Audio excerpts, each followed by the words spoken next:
As a psychiatry resident, you know the sinking feeling when a patient you have worked so hard with experiences a return to substance use or problematic behaviors. But what if you could equip them with a cognitive behavioral toolkit to stop a slip from becoming a full blown relapse?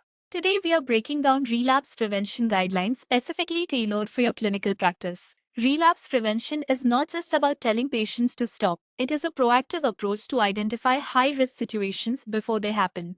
For First, we need to teach our patients the critical difference between a lapse, which is a temporary slip, and a relapse, which is a complete return to full use.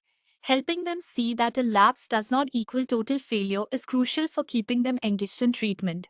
To prevent these lapses, we focus on identifying triggers using the classic HALT mnemonic. H stands for hunger. Low glucose can mimic anxiety and spike cravings, so teach your patients regular meal planning to maintain stable blood sugar.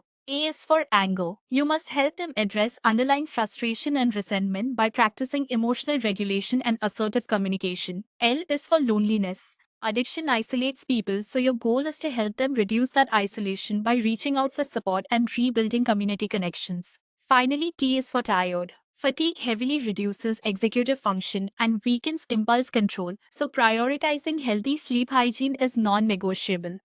Even with good planning, your patients will inevitably face high risk situations and they need immediate tools to manage those cravings. This is where you role play the 5 Ds in session. 1 is delay. Cravings are usually temporary waves lasting only 5 to 15 minutes, so if they can just wait it out, the urge will peak and fall. 2 is distract. Have them shift their attention to an alternative engaging activity to break the cognitive loop. 3 is deep breathing.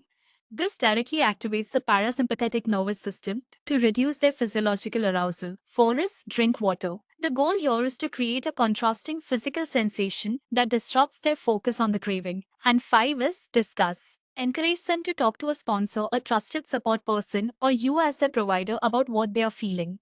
Your key strategy as a resident is to develop detailed high risk plans with your patients and focus on building their self efficacy for long term recovery. If this breakdown helps you feel more confident managing relapse prevention on the wards, leave a comment below with your biggest challenge in treating addiction and keep practicing these skills.